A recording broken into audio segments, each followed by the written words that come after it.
आज का सवाल आपके लिए। सुरेंद्र जी, ये जो आजकल रिश्ते बहुत जल्दी ख़राब होते हैं, जहाँ ये कह लो कि आजकल रिश्तों में प्यार नहीं रहा।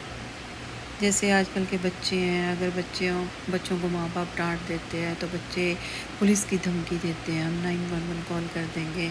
हस्बैंड वाइफ की लड़ाई होती है, वो कह देते हैं 911 कॉल करते हैं। मतलब रिश्तों में प्यार नहीं, धमकियाँ रह गई हैं, ड्रावे रह गए हैं। हर इंसान एक रिश्ते के लिए डरता है, कभी भी किसी भी वक्त टूट सकता है। इसका क्या कारण हो सकता है? आजकल फ़ोन ये नवी जनरेशन ने जैसे कई चीज़ें आ गई हैं हमारे लाइफ में, उन चीज़ों का प्रभाव है हमारी ज़िंदगी में? मनीषा जी ने पूछा है कि रिश्तों में फ़र्क क्यों आ गया है। पहले मतलब अब जो है वो बच्चे बार बात के ऊपर पुलिस बुलाने की धमकी देते हैं, मियाँ बीवी भी एक दूसरे को पुलिस की धमकी देते हैं और ऐसा ज़्यादा होना शुरू हो गया। तो मनीषा जी, एक तो बात यह है कि आपको अगर याद हो तो हमारे माँ बाप हमें कहा करते थे कि बेटा बड़े हो जाओगे ना, जब बाप बनोगे तब समझ आएगा। या जब हम खर्चा करते थे और उसके ऊपर कोई कंट्रोल नहीं होता था तो हमें कहा जाता था जब खुद कमाने लगोगे तब पता चलेगा। बिल्कुल उसी लिहाज से जब दुनिया हमारे सामने खुलकर आ गई है, जब सारे पर्दे हट गए हैं, तब हमें दुनिया दिखाई देनी शुरू हुई है। अलबत्ता दुनिया हमेशा से ऐसी ही थी। रिश्ते जो भाई बहन, मियाँ बीवी, बाप बच्चे, ये जो हमने इंसानों ने समाज में बनाए हैं, ये कुदरतन रिश्ते नहीं हैं।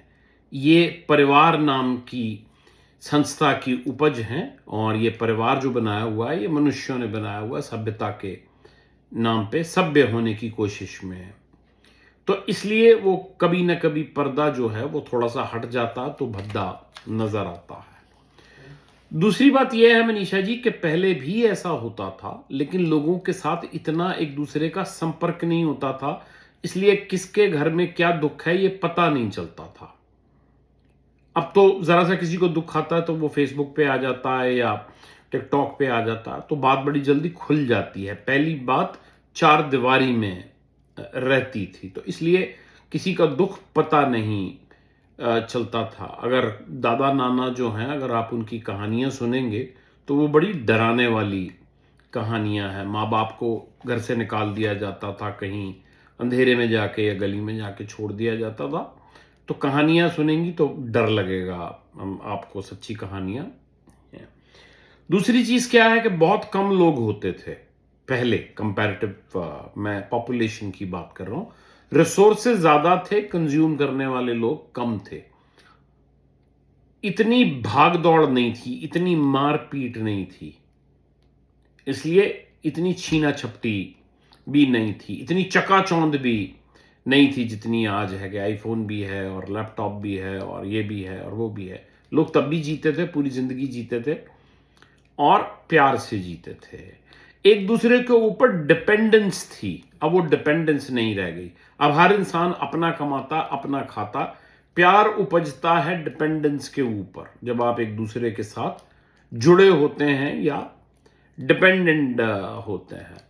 एक और फैक्टर जो ध्यान में देने वाला है वो है समाज। समाज का डर आज की तारीख में नहीं है।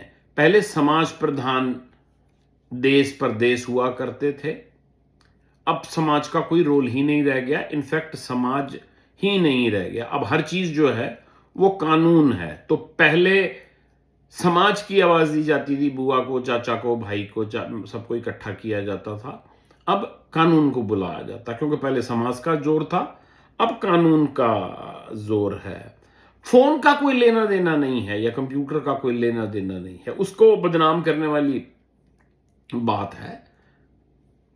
नेचुरल सेल्फ जो हमारे अंदर का जानवर है वो बाहर आ रहा है, और वो जो सभ्यता का हम ढोंग करते आए हैं वो ढोंग धीरे धीरे खत्म हो रहा है। अगर परिवारों को इकट्ठे करना है तो आपको एक दूसरे के ऊपर डिपेंडेंट करना पड़ेगा, फिर दोबारा से प्यार अपने आप आ जाएगा।